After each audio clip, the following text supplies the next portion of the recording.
en que nosotros teníamos activos financieros. Los activos financieros se dividían en los que son sin retribución y con retribución. ¿Por qué sin retribución es el dinero? Porque cuando ustedes tienen el dinero en sus manos, este no está generando ninguna generación de réditos, no está generando ingresos, no está generando intereses y por lo tanto se establece como un activo financiero sin retribución. A eso nosotros lo vamos a hablar como el dinero que se encuentra durmiendo, ¿verdad? El que no va a generar ningún tipo de fluctuación. Sin embargo, tenemos otros dos tipos de activos financieros que están relacionados a los que tienen retribución. Son los depósitos bancarios, los bonos y los préstamos, que estos tienen una renta fija.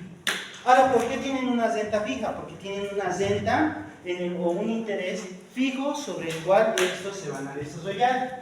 Y también tenemos lo que deberían hacer los bonos, donde nosotros vamos a tener una forma de invertir bonos en cierto tipo de empresas, los cuales van a generar cierto tipo de interés. Entonces, el día domingo, justamente hace unos 2 días, bueno, estamos 3 días, en el periódico, en este caso en La Razón, ha salido ya la publicación para venta de cierto tipo de títulos.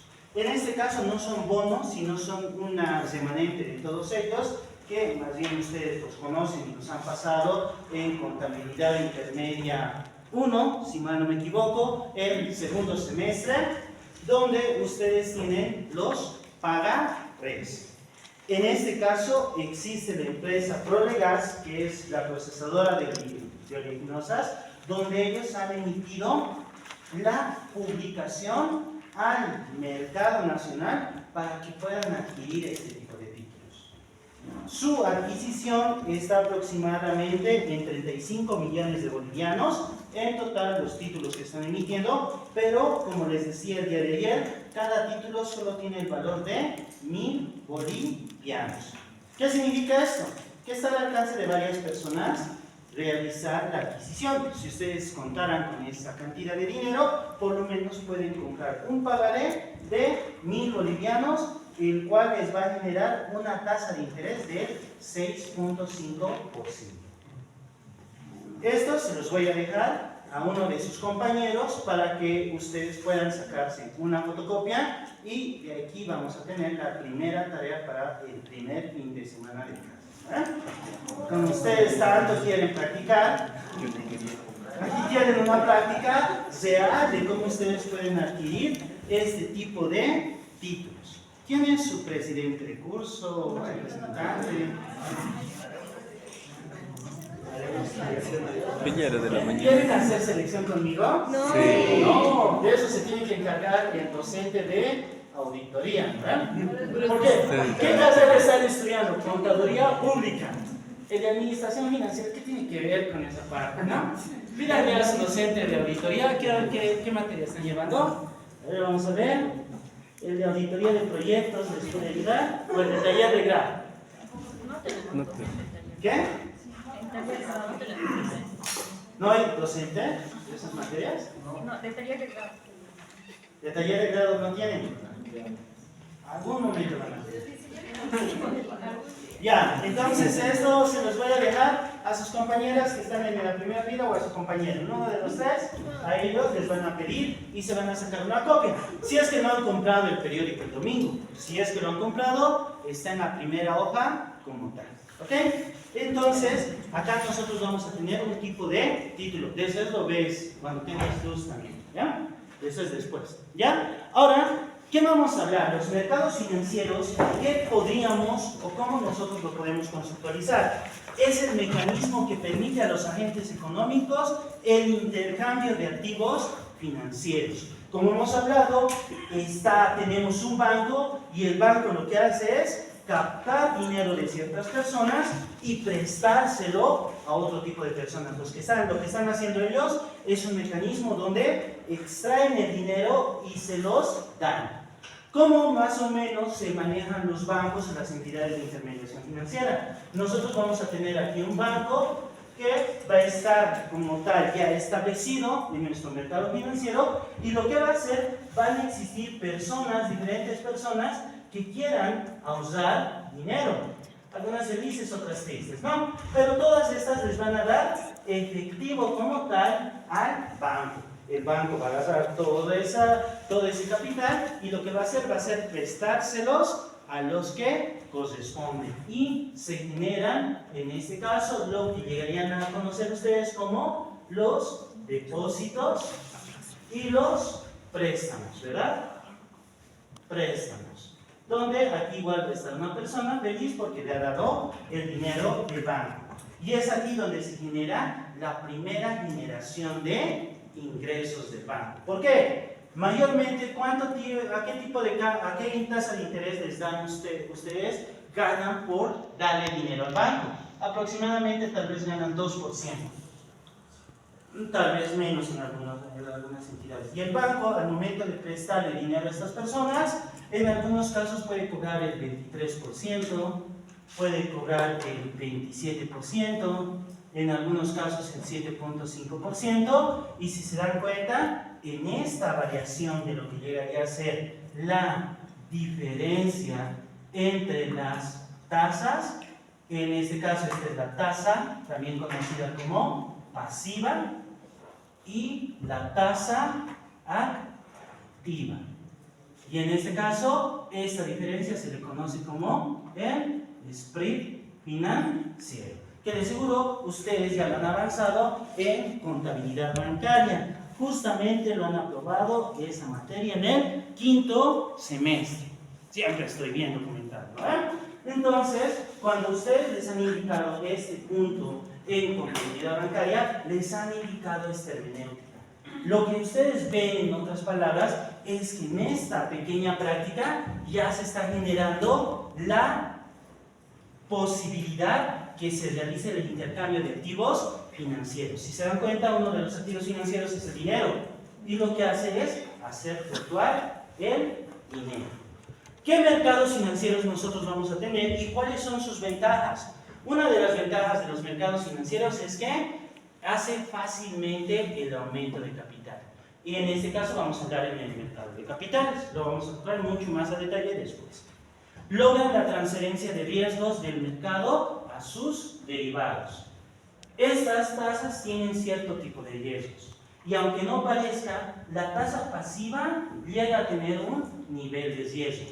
Obviamente el nivel de riesgo podríamos decir que es bajo, pero ciertas tasas pasivas pueden llegar a tener un riesgo tal vez más alto en cierto tipo de circunstancias. Una de las circunstancias donde la tasa pasiva y guardar dinero en la entidad financiera les resulta más riesgoso. Hoy en día podemos decir que hace unos días o hace unos meses atrás tal vez era riesgoso tener cuentas o depósitos en el banco base.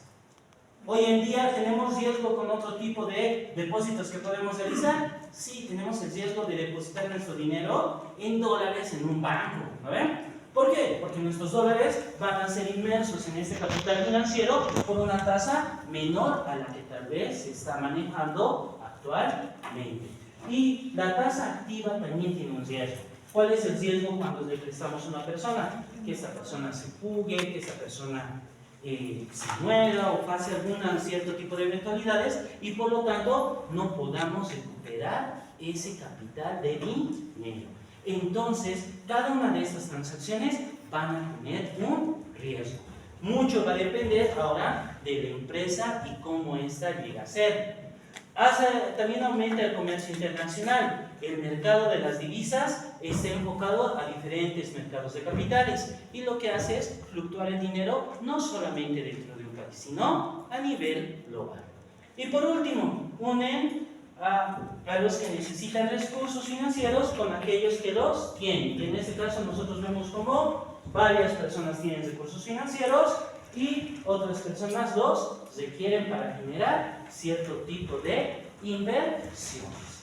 Y eso nosotros lo podemos ver de forma un poco más esquematizada en este caso, donde nosotros podemos tener un colchón, un ahorro de divisas, las cuales nos ayudan a generar cierto tipo de ahorros. Y la inversión que se va a dar en el mercado de capitales, en proyectos privados o en depósitos a plazo fijo o en algunos casos como propiedades e inmuebles, que era uno de los elementos donde, si ustedes ven a ciertos videos, yo lo he visto en YouTube, donde el señor Dorian Medina estaba diciendo es mejor invertir en este momento en propiedades de bienes inmuebles.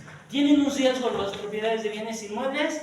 Tienen un riesgo. ¿Por qué? Las lluvias hacen que algunas parcelas de tierra se deslicen. ¿Qué es lo que ha pasado, verdad? Hace unos años ha pasado en Queta, hoy en día está pasando en diferentes zonas de la zona sur y más allá. Pero también nosotros podemos tener otro tipo de eventualidades y se puede generar un riesgo con respecto a una propiedad. Y hoy podemos decir, por ejemplo, tenemos un camino y podemos decir que este es el camino que va a Mayas. Y todos dicen, es el único acceso a ese lugar, es el único acceso a Mayasa y es el único acceso a todas esas zonas. Y ustedes compran una propiedad en este lugar. Sin embargo, ¿esa inversión tendrá un riesgo? Y sí, tiene un riesgo. ¿Cuál es el riesgo? Ustedes dirán. Tiene un riesgo porque lastimosamente este camino que se ha realizado no puede ser ampliado. Si en algún futuro el gobierno decide generar una ruta directamente con Santa Cruz y otro tipo de ciudades, van a tener que hacer una ruta paralela. ¿Qué significa esto? Estas propiedades van a perder su valor y estas de acá, que tal vez no valen nada, van a subir. Es lo mismo que pasa con otras zonas muy aledañas que tal vez ninguno le hace caso, en algún momento pueden llegar a tener mucho valor. Y eso ustedes lo pueden ver en algunas zonas donde ustedes viven, que hace tiempo eran terrenos baldíos y hoy en día pueden ser lugares que estén bastante poblados. Incluso pueden tener mayor generación de comercio. Ahora, podemos decir que tenemos sistemas financieros internacionales. El sistema financiero internacional es un conjunto de instituciones públicas y privadas que proporcionan medios financieros a la economía. Entonces, no solamente tenemos que enfocarnos en que solo existen bancos en los que llegaríamos a generar dinero o nuestras propias empresas, sino que existen otro tipo de empresas que estos van a generar recursos como tal para que las empresas puedan trabajar. De seguro han avanzado proyectos donde nosotros tenemos, donde los más importantes son el BID, el Banco Mundial, pero también tenemos el Fondo Internacional de Desarrollo Agrícola y otro tipo de instituciones que van dando cierto tipo de recursos, actividades que nosotros podamos realizar. Ahora vamos a arrancar todo esto. Esto no esperaba que esté así. Ya. El crecimiento del comercio internacional, esto es muy específico, más que todo nos habla de que el comercio va a crecer en función a la cantidad de instituciones que tenemos. Eso lo vamos a saltar, nos vamos a ir a algo más importante. Nos vamos a ir a antecedentes y evolución del sistema financiero internacional. ¿Cuáles llegarían a ser? Primero, ¿cuáles son el patrón del oro clásico? ¿Qué es lo primero que se ha dado en la economía internacional? Que se desarrolla el intercambio de cierto tipo de bienes. El primero ha sido sobre el oro y el sistema financiero se ha determinado en ello y es uno de los recursos todavía más preciados a nivel global. Y es por eso también que ustedes han visto a un presidente venezolano que está con sus lingotes de oro ofreciéndolos para conseguir plata, ¿verdad? También tenemos las tasas flexibles y los controles. ¿Qué nos hablan de esto? Después de la Primera Guerra Mundial, a partir de 1918, se han generado diferentes tipos de cambios y estos se han vuelto flexibles. ¿Qué significaba? Antes de la Guerra Mundial, todo lo que llegaría a ser los bienes, los billetes y monedas que ustedes tenían, no cambiaba la fluctuación de efectivo como tal. No cambiaba. Sacas la foto y te lo guardas, ¿no? No es necesario ver la foto cada vez. Entonces, nosotros vamos a tener que las tasas eran únicas. El boliviano era 10 bolivianos aquí y era 10 bolivianos allá. Y no cambiaba la fluctuación, como hoy en día el dólar puede valer más, el dólar puede valer menos, el euro también tiene esa fluctuación. Después de la Primera Guerra Mundial, todo lo que llegaría a ser el tipo de cambio se ha empezado a modificar. ¿Por qué? El mercado se ha llegado a integrar. ¿Por qué se ha llegado a integrar? Mayormente, antes todos tenían una moneda de cambio y todos esperábamos recibir la plata y solamente existían bancos a nivel extranjero. ¿Qué significaba eso? Nosotros utilizábamos las monedas específicas, en este caso las de Potosí, todas ellas, y posterior a la Primera Guerra Mundial, cada país empezaba a generar su propia economía y sus propias monedas. Y es ahí donde todas han empezado a cambiar. Y después tenemos el Fondo Monetario Internacional, que el Fondo Monetario Internacional lo que ha hecho ha sido generar dinero para darlos a cierto tipo de cooperación para áreas en desarrollo. Ahora, ¿qué nosotros podemos tener y qué nosotros podemos decir? ¿Cómo está desarrollado y cómo nosotros podemos esquematizar que está mostrado el mercado internacional? ¿Cuáles son las instituciones oficiales en el mercado? Tenemos las instituciones multilaterales y las bilaterales. Las multilaterales, ¿cuáles son? Tenemos internacionales y regionales. Vamos a irnos primero a las bilaterales, que son más poquitas. El Exim Bank de Estados Unidos de América, que es el Fondo Monetario Internacional, la Agencia Internacional de Desarrollo y el Exim Bank de Japón. Son los únicos que tienen fondos financieros para otorgar préstamos a nivel global.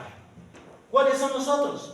Los multilaterales. Tenemos los internacionales, que sería el grupo del Banco Mundial, que son el Banco Internacional de Reconstrucción y Fomento, la Corporación Financiera Internacional, la Asociación Internacional de Fomento y el Organismo Multilateral de Garantía de Inversiones.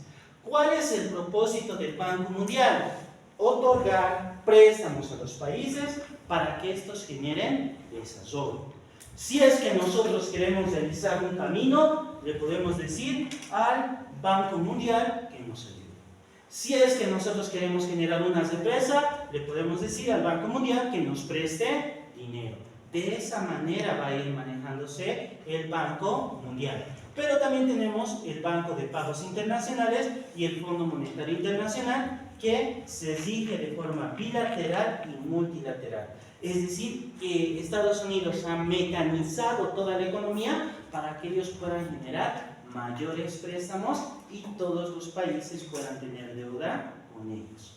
Entonces, de esta manera, ellos van generando este tipo de elementos. ¿Cuáles son los generales y cuáles son los que se van a ir dando de forma regional? Es decir, solamente aplican a Latinoamérica, solo al Caribe, solo a África, solo a Europa. Son el Banco Internacional de Desarrollo, el Banco de Desarrollo del Caribe, el Banco Asiático del Desarrollo y el Banco Europeo.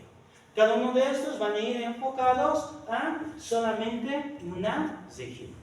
Y estos otros se van manejando a diferentes países. Es por ello que muchos tienen deudas con Estados Unidos, porque primero ha ido de forma bilateral, donde ellos decían, ambos vamos a ganar y vamos a tener un préstamo donde ustedes van a ganar dinero. Y después se han pasado a este lado donde ellos han cambiado las reglas, donde ellos solamente se han vuelto prestamistas y solo han cobrado. Entonces ellos van manejando de esa manera la economía. Otro punto a favor de que China no esté en ninguno de estos fondos. Lastimosamente. Entonces vamos a ir viendo cómo se va generando todos estos elementos. ¿Cuáles son las instituciones privadas que generan todo ello? Inversiones extranjeras, créditos de proveedores, bancos comerciales y mercados de bonos y valores. El mercado de bonos y valores, acá tienen un ejemplo de cómo adquirir o cómo las empresas adquieren este tipo de títulos. Bancos comerciales o bancos como tal, acá tienen el ejemplo y lo han pasado en contabilidad bancaria. Proveedores e inversión extranjera lo han debido pasar en contabilidad de sociedades y lo que llegaría a ser proveedores lo han pasado todo el tiempo con las compras que se hacen al crédito en contabilidad básica, contabilidad intermedia 1 y contabilidad intermedia 2. Claro que ya no hay nada que explicar en esta parte, así que nos vamos a ir a las principales organizaciones mundiales. Banco Mundial cuenta con 77 oficinas y es un organismo multilateral con un financiamiento integrado. Es lo único que vamos a ir viendo. Tienen otro tipo de características, indica cuáles son sus formas o cuáles son otras instituciones que dependen de ellos, pero esto solamente es teoría general. Así que esa parte no les voy a ir pidiendo nada más, solamente es para que ustedes tengan conocimiento de ello. Otras instituciones asociadas a ellos son las que ya hemos indicado en la anterior diapositiva, donde hemos indicado cuáles son las instituciones bilaterales y multilaterales.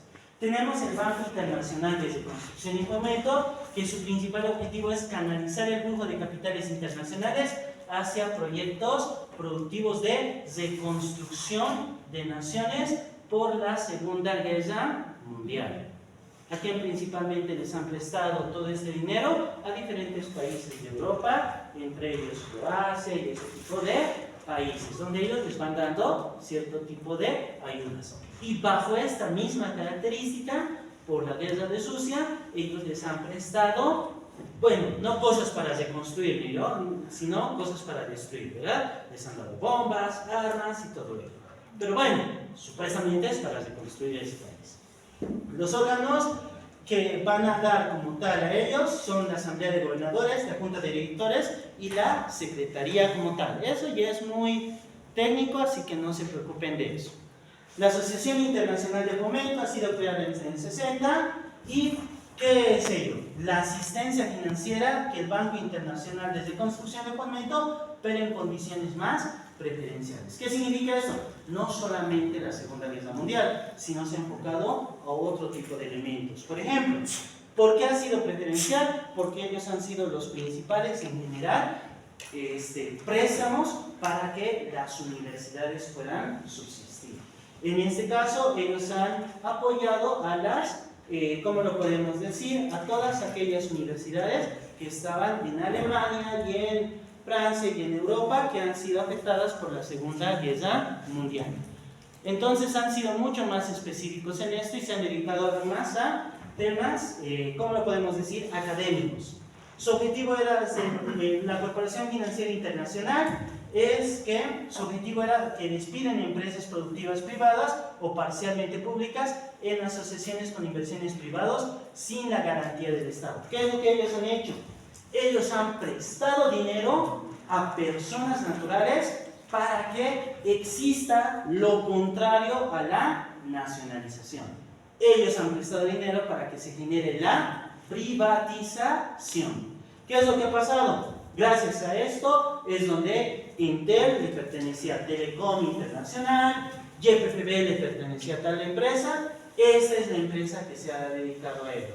No nacionalizar, sino privatizar. Buscaban países que estaban con bajo nivel de dinero y lo que hacían es darles dinero para que personas los compren y ellos puedan salir ganando de todo ello. Actualmente, ¿dónde están ellos incluidos? En Argentina, ¿verdad? ¿Se acuerdan cuando el presidente de allá ha dicho vamos a vender las aerolíneas como tal? Entonces esta empresa lo que está haciendo es prestarle dinero a cierto tipo de empresas, en este caso es la empresa chilena, y esta empresa chilena va a comprar la aerolínea argentina. Entonces, ellos se encargan de privatización y no de nacionalización. De esa manera va a manejarse todo lo que llegaría a ser la modificación de capital. El Banco de Pagos Internacionales es desde su creación siempre ha sido una institución de banca central única y en ámbito internacional. Sus propietarios son bancos centrales que controlan el comercio exterior. ¿Qué significa todo ello? El Banco Central de Bolivia, el Banco Central de Argentina, el Banco Central de Perú y todos los bancos centrales son dueños de este Banco de Pagos Internacionales, cada uno con diferentes porciones de capital. ¿Cuál es el objetivo de eso? Que ningún banco central quede en quiebra. Entonces lo que ellos hacen es respaldar a los bancos centrales. ¿Cómo hacen ellos? Lo hacen más o menos como lo que podríamos decir acá, el mismo Banco Central con los diferentes bancos o instituciones en nuestra economía. ¿Por qué? ¿Cómo es lo que han hecho y cómo se está manejando todo ello? El Banco Central lo que les pide es, a cada institución financiera les dice, dame el 10% de cierto importe. Le pide al Banco Nacional, le pide al Banco de Crédito, le pide al Banco Unión, le pide a otros bancos. En caso de que un banco llegue a quedar en quiebra, este dinero que has recogido de todos estos va a salvar a cierto tipo de instituciones. ¿Cuál era la realidad económica en Bolivia hace un año atrás? El Banco Fácil tenía que sobrevivir y el Banco Central le tenía que dar dinero al Banco Fácil para que éste sobreviva. ¿Qué es lo que ha pasado? Todo este tema se ha dado porque no teníamos dólares, ha pasado lo que es la posibilidad de efectivo y todos han desconfiado en todos los bancos por el Banco Fácil y el Banco Central ya no tenía suficiente dinero para ayudarle al Fácil. ¿Qué ha hecho? Le ha hecho quedar ha sido intervenida y estamos viviendo lo de hoy en día. El Banco Central hoy día tiene dinero, lastimosamente por las divisas y las salidas de comercio exterior, no. Pero en algún momento le debería apoyar y le debería dar un préstamo. Entonces no solamente piden dinero, sino que al prestarle le van a cobrar intereses. Pero es un respaldo supuestamente para todas las entidades. Obviamente tienen una regla. Todos los que pertenecen a ellos pueden generar comercio internacional. ¿Cuál es el comercio internacional? Comprar cosas del exterior o vender cosas al exterior. Ellos lo coadyuvan. Federación Internacional de la Bolsa de Valores es la organización mundial para los mercados regulados de valores y derivados. En este caso lo vamos a ver un poco más esquemático y vamos a ver los principales. Los objetivos de las bolsas no lo vamos a tocar porque no es necesario, eso lo voy a saltar. Solamente quiero que vean la siguiente parte. Este es más que todo para material para posgrado. Este es de diplomado. Ahí está. Este es lo que tenemos que ver. Ya. ¿Cuáles son los principales o las principales bolsas de valor en el mundo o de forma global? Obviamente Bolivia no está acá. ¿Cuáles son las principales? La de Estados Unidos en primer lugar, la de Japón en segundo lugar, tenemos la de Francia, la del Reino Unido. Y a pesar de que la de Estados Unidos sea la mayor, tenemos que considerar que la bolsa alemana es la de mayor valor. Ahora, ¿por qué decimos que Alemania tiene el mayor valor de todos? ¿Por qué? Porque cuando suceden los préstamos, como ustedes saben, se les presta dinero, pero no se les presta dinero a personas, sino prestamos dinero a países. Vamos a prestar dinero a países. ¿Cuál es el problema? Estados Unidos se ha retrasado. Japón ha tenido pequeños retrasos, pero es normal. Francia ha tenido retrasos muy grandes, pero está respaldado junto con el Reino Unido con el euro. Y el Reino Unido, al igual que Francia, llega a tener bastantes retrasos en los préstamos que se ha pedido. El único país que ha realizado los pagos como tal, siempre al día y nunca se ha generado deudas por demás, ha sido Alemania. Incluso es uno de los únicos países que no solamente ha pagado los pagos que tenían que realizar sus préstamos a tiempo, sino que los ha realizado en forma anticipada. Ellos tienen la mayor cultura de ahorro, es por ello que su fortaleza financiera es la mayor. También por eso es fácil adivinar de que la Primera Guerra Mundial ha sido iniciada por Alemania y unos años posteriores Alemania ha sido la que ha tenido la capacidad de ahorrar dinero y financiar su Segunda Guerra Mundial. Entonces, podemos decir que con esos antecedentes sabemos por qué Alemania tiene ese tipo de antecedente y tiene la vara más alta actualmente para préstamos. Como tal, ¿cuáles son las características de los activos financieros? Partimos y vamos dejando un poco todo el tema internacional y ahora nos vamos a ir hablando sobre las características de los activos financieros. Todos los activos financieros van a tener estas características.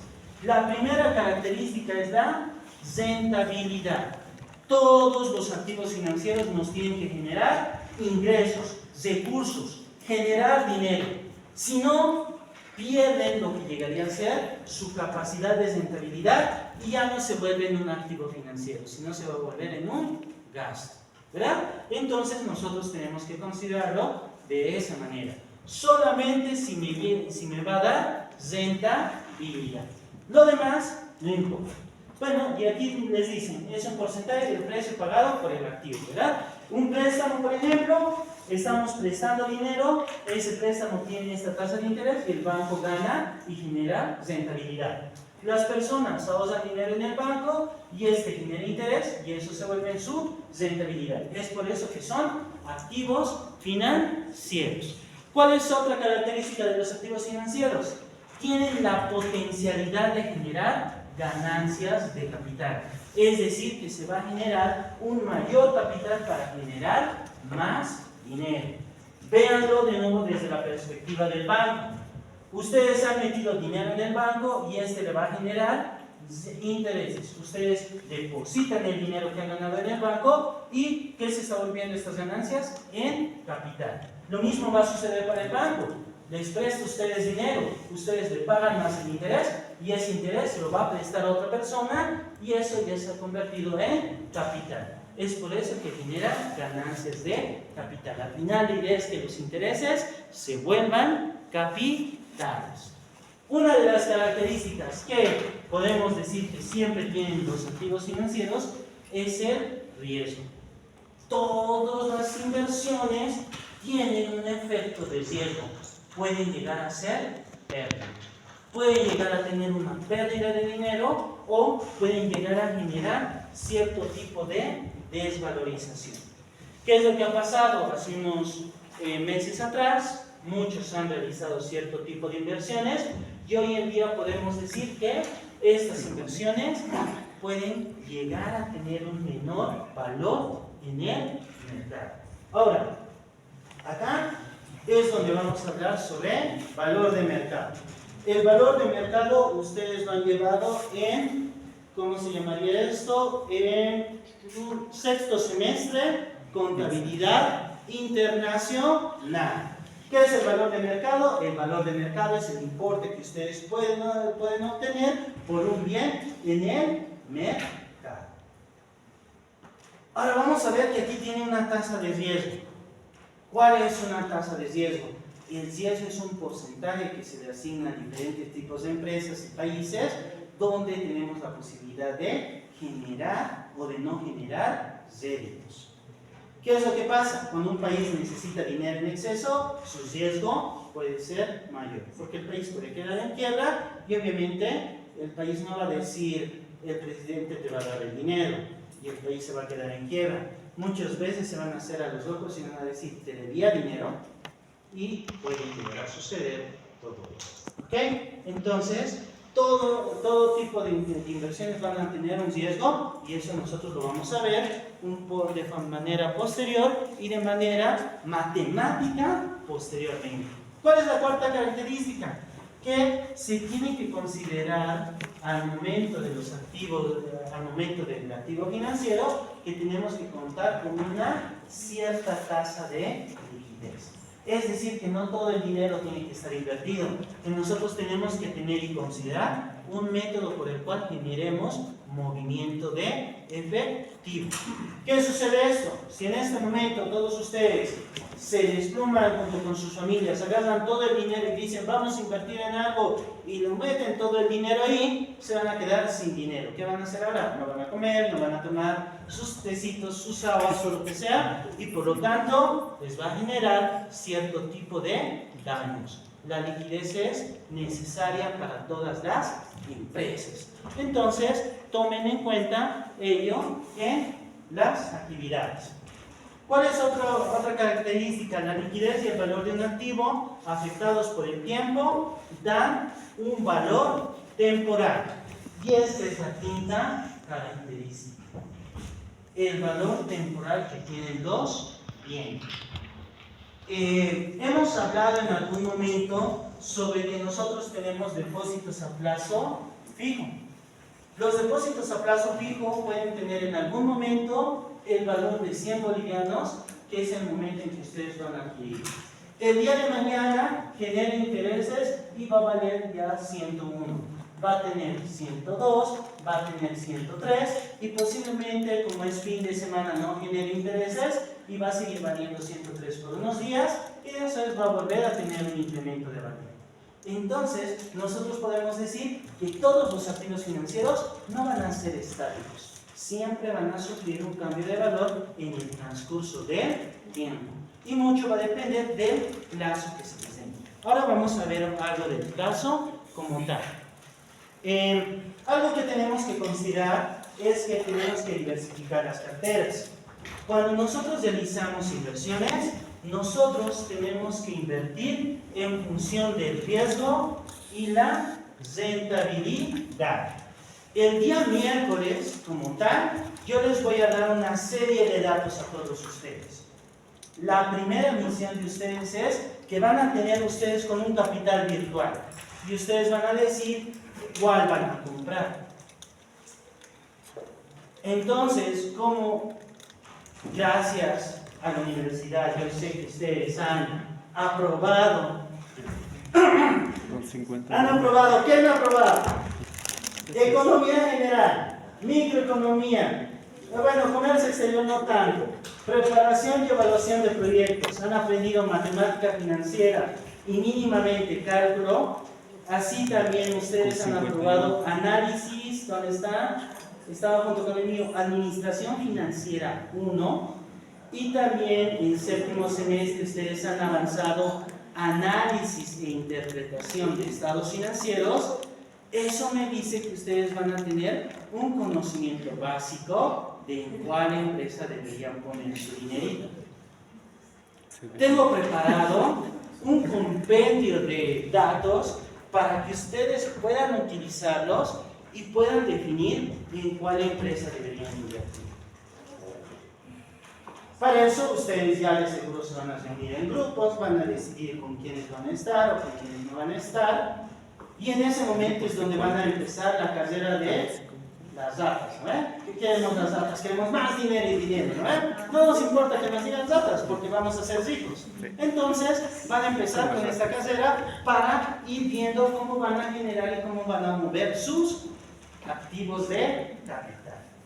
Una vez que ustedes compren, vamos a esperar cómo van los negocios y les voy a dar la oportunidad de que ustedes hagan algo similar a lo que deberíamos hacer en Bolivia, pero no lo hacemos, donde ustedes van a poder comprar y vender sus inversiones. Y ahí es donde pueden dar la vuelta. Si es que han tenido pérdidas, tal vez puedan recuperar algo con una nueva inversión que van a tener, o como algunos van a convertir sus intereses o su rentabilidad en un capital nuevo para generar más rendimientos. Pero también ustedes van a sufrir de algo, de que tienen que tener liquidez. Entonces ahí vamos a manejar todo lo que corresponde a administración financiera y más bien ustedes ya han aprobado administración financiera 1, si no, no estarían aquí, ¿verdad? O están en ambas materias. ¿Sí? Voy a hablar con el otro docente entonces, para que esa parte les diga ya más antes y ustedes puedan decidir como tal. ¿Qué tenemos que tener ahora de miedo? De la protección y la especulación. ¿Qué es la protección y la especulación? La protección es cuando nosotros vemos que existen personas que protegen cierto tipo de inversiones y otros que especulan sobre este tipo de inversiones o activos financieros. Una especulación hoy en día, el dólar está a 10 bolivianos. Entonces todos se desesperan y empiezan a generar movimientos innecesarios. Pero existe también lo que llegamos a tener protección, como nos dice el gobierno, es 6.96, no se dejen engañar, y están tratando de proteger. Pero nosotros vemos que eso va a ocurrir con diferentes tipos de bienes y capitales. En algún momento yo les voy a decir cómo voy a especular sobre cierto tipo de bien, o tal vez va a ser real. Ahí depende de ustedes leer las cifras financieras y saber si lo que yo he dicho es facto o no. Va a estar bonito, ¿verdad? Después de esto vamos a empezar con pura matemática entonces. Ahora, ¿Qué nosotros tenemos que tener? Los activos financieros y el tipo de interés. Todos los activos tienen un cierto nivel de interés que va a generar rentabilidad. Entonces nosotros tenemos que tomar ello en cuenta, que todos los capitales financieros van a tener una tasa de interés. Esta puede ser variable o esta puede ser generada de forma fija. Un ejemplo de interés fijo es este, ¿verdad? O su rentabilidad fija. Ahora, nosotros tenemos que ver que, como ya les he indicado, existen diferentes tasas de interés, la activa y la pasiva. La activa es la que genera réditos, la pasiva es la que genera gastos, ¿no ven? Desde la perspectiva de una entidad financiera. Los activos financieros y el tipo de interés, bueno, existen diferentes tipos de interés y estos van a estar enfocados a los distintos agentes económicos y a la acumulación de riqueza. Pero como ya les había indicado, todo esto va a depender de lo que todos nosotros vamos a decir entre la oferta y la demanda, donde todos estos van a tener el famoso punto de equilibrio, ¿verdad? Que ustedes más bien ya han avanzado en dónde está mi... Esto, si quieren se los hago fotocopiar, para que ustedes lo traigan todos los días. No, gracias. ¿En dónde lo debería de llevar? En economía general, en microeconomía, donde ustedes han preparado todo esto, ¿verdad? Y comercio exterior, que está medio mezclado, es macroeconomía en otras palabras, ¿verdad? Entonces vamos a verlo desde ese punto de vista. Lo que es la forma del interés, ¿qué podemos aquí rescatar de esto? No mucho. Entonces lo vamos a ver de forma más práctica. Activos financieros y el tipo de interés. Esto lo vamos a dejar para después. Hoy día no les quiero molestar con fórmulas, así que ¿para qué? Solamente tienen que ver que existe un equilibrio entre lo que va a ser la demanda y lo que nosotros queremos, ¿verdad? Y aquí es donde hemos llegado. Punto de equilibrio entre lo que es la oferta y la demanda sobre los activos de capital que generan tasas de interés. Ustedes van a estar también enfocados en todo ello. Oferta y de fondos prestables, ya lo hemos hablado. No quiero darles con esto. Importancia de la tasa de interés, no. Aquí, en estas nos vamos a detener. La importancia de las tasas de interés. ¿Por qué las tasas de interés van a tener un efecto en nuestra actividad? ¿Por qué? Las tasas de interés que van a generar disminuyen la competencia entre las empresas. La tasa de interés mal que bien va a definir solamente aquellas empresas que las van a poder pagar y las que no pueden se van a ir yendo. Lo mismo que pasa con ustedes, ¿verdad? En primer semestre eran un montón. En segundo semestre ya algunos han ido bajando. Tercer semestre, cuarto semestre, décimo semestre. Creo que todavía son altos, hay que bajarlos. Entonces vamos a bajarlos. Entonces, lo que hace la tasa de interés es que no todos van a poder pagar las tasas de interés y hace que todo entre en un equilibrio. Afecta la capacidad de pagos para alcanzar un mayor bienestar. Si todo fuera gratis, no nos costaría, ¿verdad? La tasa de interés es ese obstáculo que nos permite generar un mayor rendimiento y perjudica la salud financiera de bancos y de los intermediarios. ¿Por qué? Va a generar riesgo en cierto tipo de créditos o préstamos que han dado y estos no han sido pagados. Pero vamos a ver algunas tasas de interés. La tasa básica es lo que ya hemos hablado. La tasa activa y la tasa pasiva, que se da mayormente al momento de prestarnos dinero. Pero también nosotros tenemos la tasa prime. ¿Cuál es la tasa prime? Es una tasa preferencial que los mayores bancos comerciales de Estados Unidos aplican en sus créditos a grandes empresas. Esto es también copiado en este lugar. Ahora, ¿por qué? ¿Por qué se le llama tasa prime?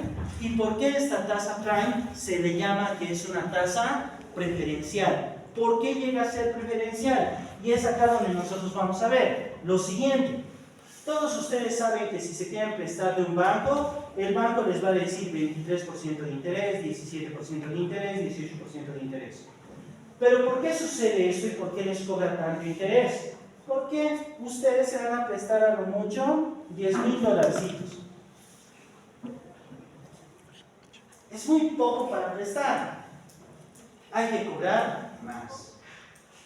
¿Por qué? Porque de $10,000, si nosotros cobramos el 18%, lo que vamos a tener es 180 de intereses.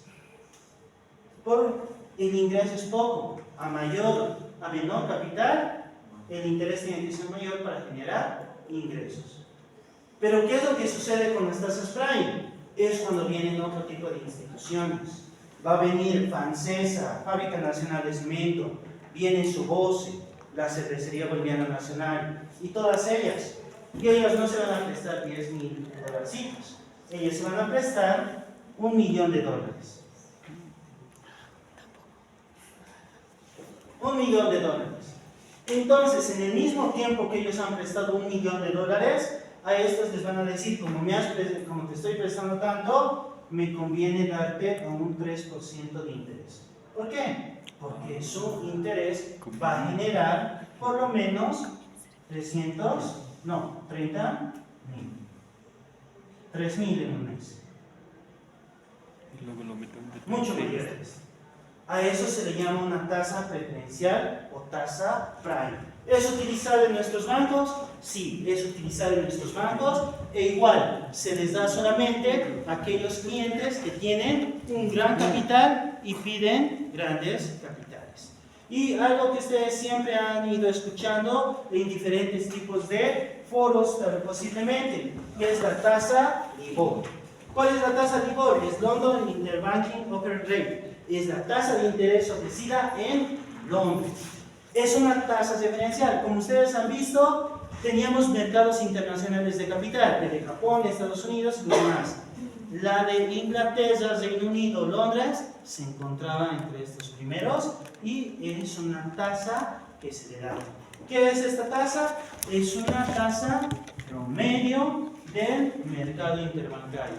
¿Nosotros la hemos utilizado? Sí. ¿La llamamos tasa LIBOR? También. ¿Está mal que le llamamos tasa LIBOR? Sí, porque dice Londres en nuestra tasa LIBOR. Debería decir otro nombre, ¿verdad? La Paz, Beni, Perú o directamente Bolivia, y decir que es la tasa promedio de Bolivia ofrecida en el mercado financiero. Pero no solamente en nuestro país, sino todos le llaman LIBOR. ¿Un error? Sí. ¿No deberíamos hacerlo? Sí, pero lo hacemos y está determinado de esa manera. Las primas o premios de riesgos y las tasas de interés. Todo tiene un riesgo. ¿Cuáles son los riesgos en el mercado de capitales y de los activos financieros? Tenemos un riesgo de incumplimiento, no nos van a pagar. Tenemos un riesgo de vencimiento, riesgo de tasa de interés, que al momento de que nosotros nos retrasemos en el pago, tenemos que pagar un interés penal. Tenemos un riesgo de liquidez. Hemos dado ese dinero y perdemos liquidez actual. ¿Tenemos un riesgo fiscal? Sí, varios de estos movimientos tienen un movimiento tributario. Han aprobado contabilidad tributaria también, ¿verdad? ¡Qué suerte! Tenemos un riesgo por otras disposiciones contractuales. ¿Por qué? Existen contratos que nos piden más allá de solo cumplir con el pago. Y eso vamos a verlo también ahora. Esta es la curva del rendimiento. Estas son las tres formas que se generan rendimientos. Tenemos la línea 1, que ustedes pueden ir, que se va de arriba hacia abajo. La línea 3, que es de forma vertical. Y la línea 1, que va a ir, o la línea 2, que va creciendo. ¿Qué significa esto? La línea 2 nos dice que a mayor tiempo, más ingreso. ¿Qué nos dice esta? A menor tiempo, menos ingreso. Y hay otras que no importa el tiempo, va a ser el mismo ingreso. ¿Por qué sucede esto? Nosotros vamos a tener la curva de rendimiento invertida. Implica que los costos de préstamo a largo plazo son más bajos que los costos a corto plazo. Entonces se considera que tiene un caso excepcional. ¿Qué significa esto? nosotros vamos a invertir y vamos a generar cierto tipo de rendimientos durante este tiempo.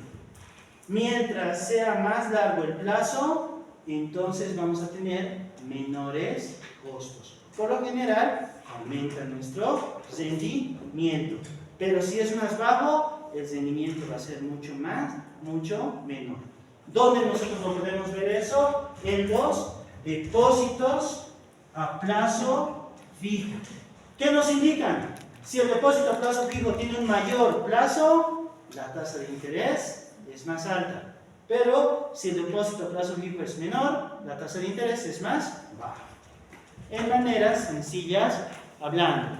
¿Cuál es la segunda? La curva de rendimiento normal. Muestra que el costo de los préstamos a corto plazo tienden a ser menores que los de largo plazo.